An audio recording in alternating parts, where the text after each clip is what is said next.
Hello, everyone. My name is Tamar Smithers. I am Director of Education and Public Programs for the National Museum of African American Music, set to open this September 2020 in downtown Nashville, Tennessee. Our mission is to educate the world, preserve the legacy, and celebrate the central role that African Americans play in creating the American soundtrack.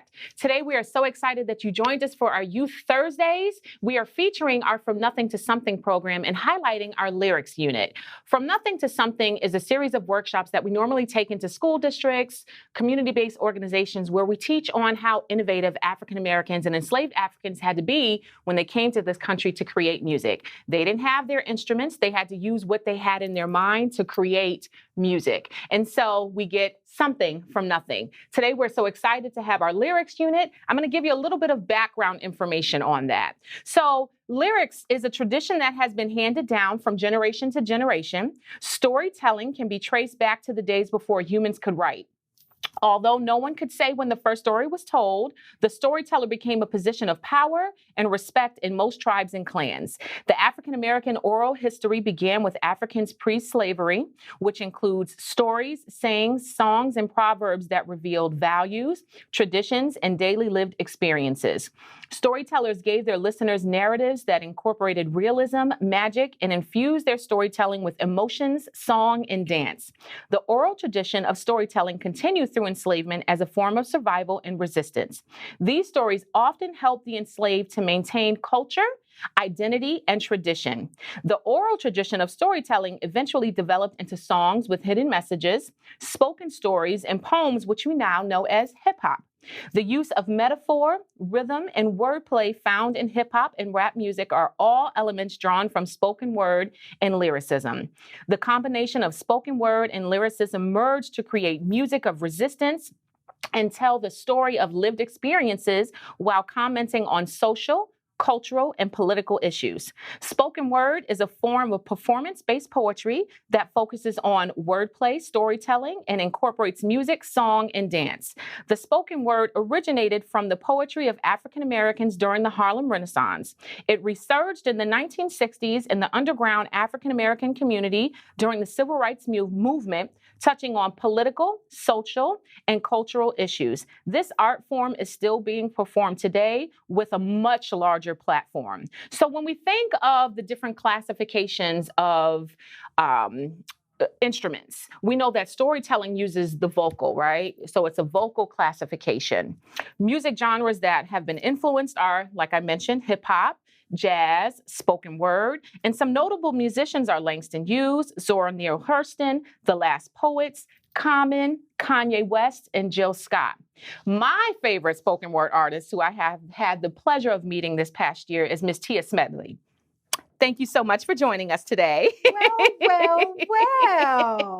I'm going to go ahead and introduce her. So as a poet and speaker, Tia Smedley is known for unforgettable performance that boasts of her roots in theater. From 2005 to 2012, she was half of the spoken word dynamic duo Gravity, the 2007 Spoken Word Southern Entertainment Artist of the Year. She's open for poets Abiodun Oyewole of The Last Poets, Jessica Care Moore, Jay Ivy, and Ezekiel, vocalist BET Sunday's Best Favorite, Latisse Crawford, successful indie artist Anthony David, Grammy-nominated artist Raheem Devon, Mint Condition, and Grammy winner Dwele, to name a few. She's been a teaching artist since 2009, helping to create curricula that she uses in elementary schools through the university level. She's also co-creator of Tennessee State University's annual two-day poetry and spoken word conference, I Want to Write. Tia Smedley continues to write, teach, perform, coach, and speak at various events, sharing any wise oil she's reaped from the seed of her life's crushing through her company, Linguistic Liberation LLC, for which she is the founder. Her passion is explosive, impacting nations, cultures, and the unique individual. Regardless of her gifts, opportunities, or titles, this mother of three chooses to be noted as a child of God, fulfilling her creative portion of the divine work necessary to better the human experience. Ladies and gentlemen, boys and girls, can you join me in welcoming Miss Tia Smedley? Wow. Thank you. Thank You're you welcome. for such a rousing introduction. I almost said stop. But don't stop. Don't stop. Right. Thank you so much, You are Tamar. so I really welcome. appreciate being here. And thank you to the National Museum of African American Music. We are all the way here and all the way live. And I'm so glad to be a part of this edition of From Nothing to Something. Our session is lyrics. When I think about lyrics, I cannot help but go to the base of lyrics. The base of lyrics is words. And after all, in the beginning was the word. Yes. Just put that on there. Yes. Okay. And so when I think about words, and that's another thing I really like, is that lyrics do not have to be relegated only to song. Lyrics are in poetry. Lyrics are in prose. Lyrics are in whatever it is that you are writing. Those are your lyrics, and the base of them is words. We also got to frame this with some historical context. Absolutely. And that means we got to go all the way across the oceans to Mama Africa, the birthplace of civilization, the birthplace of ingenuity and creativity and aesthetics and science and mathematics. And I could keep going, but we're going to focus on lyrics. So going to the place that we call Africa, we got to focus on the Western region. And we have the Mande Empire, this group of people really based in Mali. They have been attributed the honor of being deemed the original griots. Griots, G-R-I-O-T, or griot, depending on what side of the motherland you come from. So what is a griot then? What is a griot? Griots were like human recorders.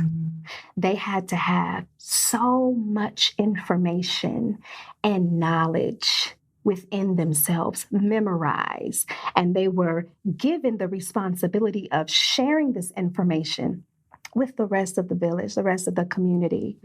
What kind of information? We're talking genealogies. We're talking marriages. We're talking historical narratives. We're talking any event or occurrence. And it was meant to help preserve the history and the tradition of the people. What's really cool about the griot is that it wasn't something you could just wake up in the morning and say, I'm going to be a griot when I grow up. No, they specifically had families selected for that task. I don't know how they chose them, but there were specific families, and it was given to the families to make sure that the children, and then their children, and then their children would have the info, the things that were happening at that time, in addition to the things that happened generations prior. So how do you articulate all of this information? Would not that be hard for the griot? Absolutely. And how do you give it to an audience so they're engaged and so they can recall it? Because it wasn't just them doing it for their health. This is what we're doing to save and to maintain who we are. So they had to get creative with it. And you have some griots who were known to be musicians because sometimes their words were put to music. And some were known as praise singers, be it with music or without, a cappella. We know how moving and how catchy a melody can be. You had griots who had to become more dramatic, had to have more of a dramatic flair. And so all of that leads us to storytelling. They were storytellers, to put it simply. Storytellers. And we can see that common thread from there all the way up to where we are today, right now. So we have this as a history. And then if we move through a period I like to refer to as a time of the greatest atrocity known to humankind, enslavement, where man was regarded no longer being but thing. We find a means of survival, a means to cope, a means to thrive from this bondage. And we have storytelling now that evolves into a genre, music, Negro Spirituals. What does it say about the ingenuity of a people who can be taken from everything they know, their land, their culture, their family, their tongue, their language, and to be thrust in an environment where they hear a new language for the very first time? They learn the language and master it to the point where they're able to create coded messages with that language that even the native speakers could not comprehend. What does it say about that ingenuity? It says it is unparalleled. It is almost unfathomable. It is significant. And that's what they did. We had coded messages in Negro spiritual songs like Wade in the Water. And to the untrained mind and the untrained ear, Wade in the Water probably sounded like some silly song where people just want to splash. What they did not know is that it was giving instruction about how to be safe and how to keep the dogs from continuing to know your scent while you were on your journey, on your escape route in hopes of a freedom where you would regain humanity that you were stripped of. So we see the ancient griot happening there, storytelling. I'm telling you a story. I'm communicating something to you in a creative fashion with my words. Those words became lyrics. Negro spirituals. We see it in blues. All the sad stories in blues, right? We have blues. We have it in gospel. And the call and response that happens, that is also attributed to the motherland. Absolutely. Something else to help keep us engaged and informed, to help us with our communication. You find it in gospel, the stories in gospel music and gospel songs. We also have it present in rhythm and blues, those love tales. We can see evidence of it in country. We can see evidence of it in folk. We can see evidence of it in jazz. We see evidence of it in well, of course, hip hop. And we have some of the most celebrated storytellers in hip hop. I'm talking Slick Rick. Yes. I'm talking the Ghetto Boys, the Goody Mob, Outkast. We're talking Pete Rock and CL Smooth. You mentioned Common and Jill Scott, Erykah Badu, Nas. So many prolific storytellers, Black thought from the roots, all of these great minds. And I can even bring it on to myself and my experience as a poet and spoken word artist. We too are known as modern day griots. Why? How? Because it is our duty as artists to take in the environment, what's happening in the place which we reside or places that we don't reside in, to get that information, to create something from it, and to deliver it in a way that people hear, they're engaged, they receive, and they don't forget. Something that they're given can cause them to have a change in heart, how you feel, a change in mind, what you think, and then a change in action. Now you're moving differently as a result. So we have the ancient griot, that common thread going all the way through. I want to talk a bit about artists.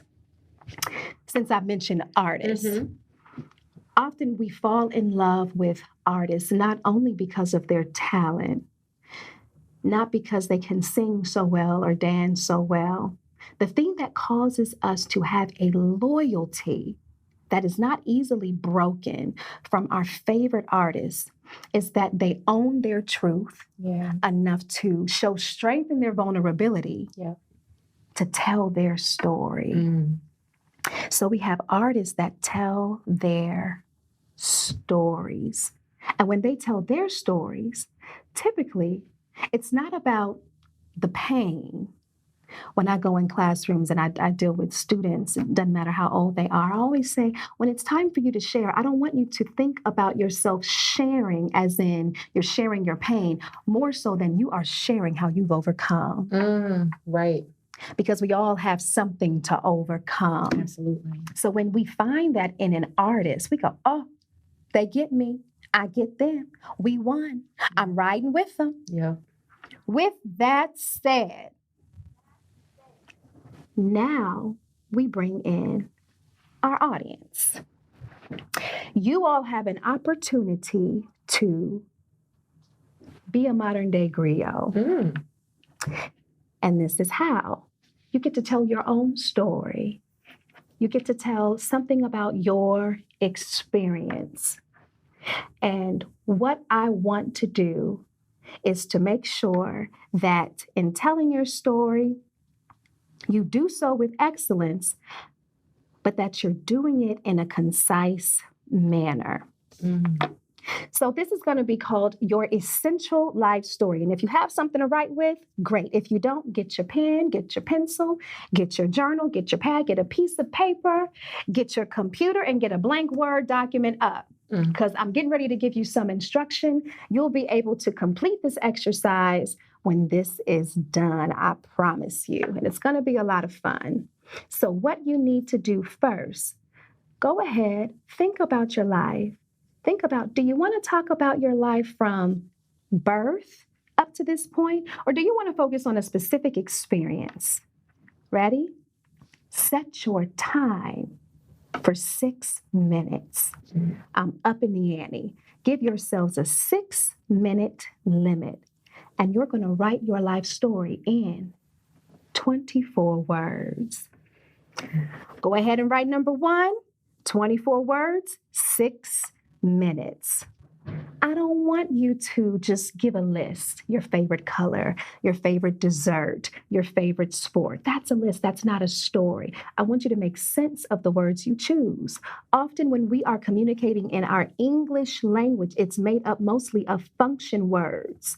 Function words are the, to, of, and transitioning our content words. I want it to be mostly content words. That's the meat. Here's an example of how your 24 words could go. This is by a New Orleans poet by the name of Chancellor Skidmore, stage name 0. The title of his 24 words is Thunder. He wrote, born into storm of attitudes, taught to be thunder, grabbed onto music and speak, bolted into fatherhood, learn to inspire flashes of young thought. 24 words, you got it. Not one word less, not one word more. Ready? You get to get going. But before you get going, the exercise isn't done. So what's going to happen now? Hopefully you selected your 24 words carefully because they will be the extent of your vocabulary. Now you're going to choose 12 words of the 24 to continue telling your life story. Go ahead and write that down. That's going to be the second step. 12 words from the 24. You're not going to have a different word that you didn't have in the 24. You can use a variation. For instance, if you wrote the word focus in the 24, you can now write focusing or focused. That counts. But only 12. 12 to continue telling your story. Before you begin, set your clock to 4.5 minutes. 4.5 minutes now to do your 12. Read it when you're finished. And you guessed it, We're going to keep it going and keep it flowing. Yeah, yeah. I want you to reset your clock again because number 3, jot this down, the third one, you need to reset your clock for 3 minutes. And I want you to select 6 of the most essential words from the 12 to continue telling your story. Do that. Read it. See how you like it. And we're going to break it down again. I told you it would be fun. I want you to reset your clock for 2 minutes. 2 minutes. And I want you to choose 3 of the most essential words, not from the 24, not from the 12, but from the 6. Write the 3 most essential words to continue telling your story. When you're done, take a look at them. You know what's coming up next. Set your timer, if you need to. 60 seconds. Choose your final word, your last word that captures you, your story, your experience. Read it to yourself. See what you think. Here's one thing I love about this exercise. I love that you can write about any experience. And what you'll discover is that last word always reveals the truth in your heart.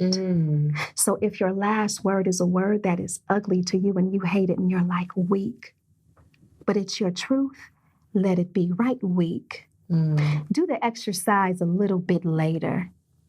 Maybe your last word will be healed. And you'll be able to see how you have overcome a brokenness.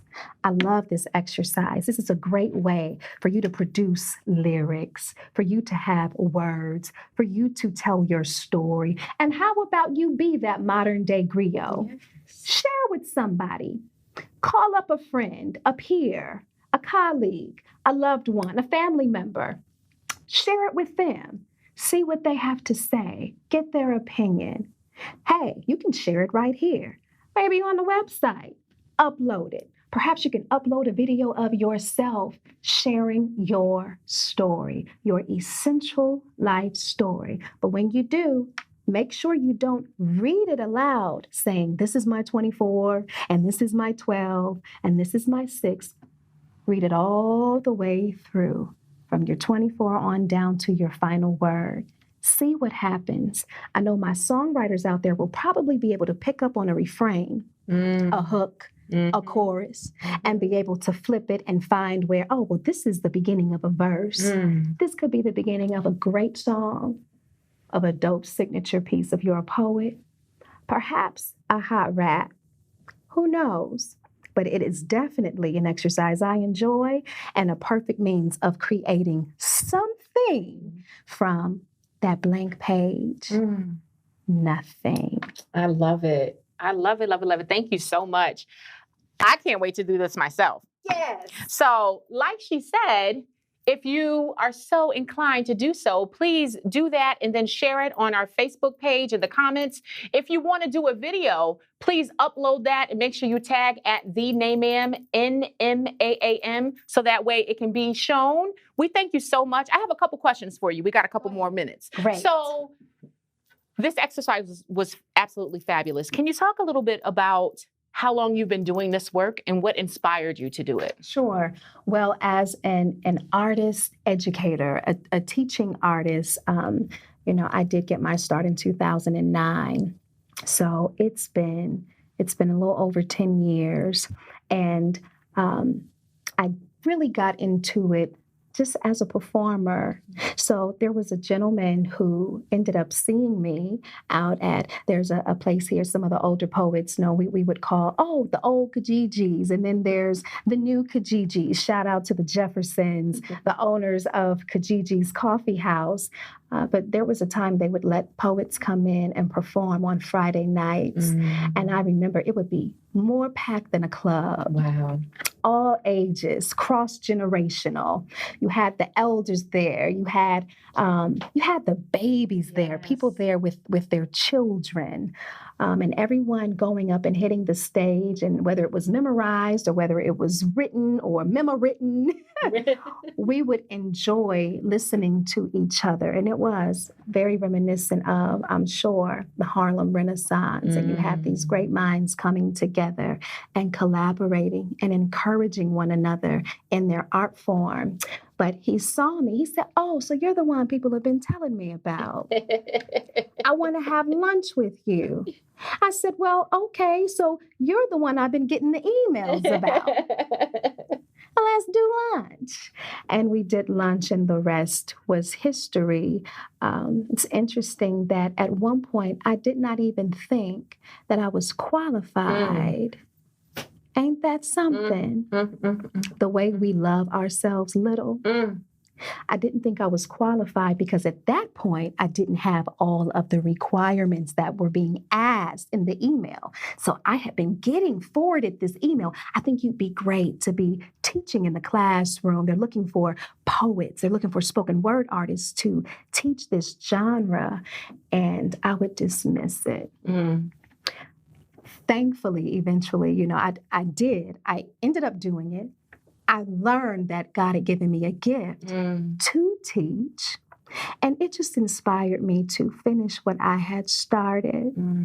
I had a family. I started a family, so I pulled away from school, focusing on that, not really thinking that I would be able to do it all at once. So it wasn't something I couldn't do, but it was something I denied myself. Being in the classroom really inspired me to say, hey, I need to go ahead and show myself, more educated and more informed. So I got my degree, and then I later went back to school and got my master's.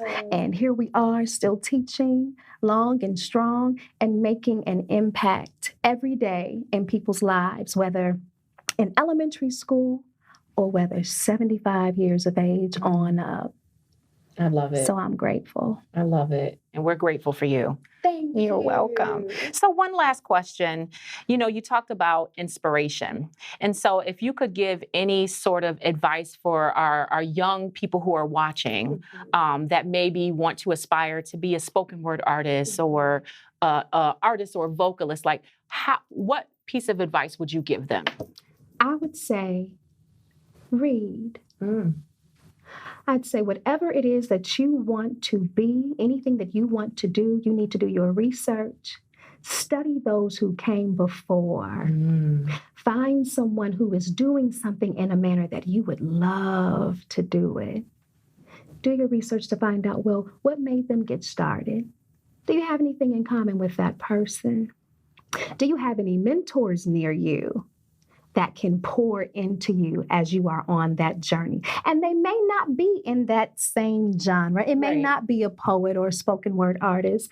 It may be someone that you admire as a speaker because there are many facets to it. And read the poetry. If you want to write, you ought to be reading. Read more than you write. Be influenced. Be well informed. Be a griot. Do your work, focus, manage your time. And I would say, write down the reason why. Why do you want to do it? Is it for mere fame? Because we can be famous doing a whole lot of wrong. Right, absolutely. Why do you want to do it? What compels you? Is there a passion? If you can remember that, then you will stay the course. Yes. You guys listen to that. So you said read more than you write. So that's definitely some gems that you dropped on us. Thank you so much for joining us today, Tia. We so appreciate you. We're grateful to have you here today. Glad to be here. So we hope that you have enjoyed our Lyrics from Nothing to Something unit today. If you want more information about what we're doing, please feel free to follow us on all of our social media platforms, Facebook, Instagram, Twitter. You can visit our website at www.blackmusicmuseum.org. And yes, please, if you're going to do this activity, which we hope you do, we hope that you share your essential life stories to our Facebook page in the comments. Definitely, if you want to do a video tag at The Name Ma'am, we're going to be looking forward to seeing those. Thank you so much for joining us today, and stay tuned next week. And always remember, you can create something from nothing. Take care.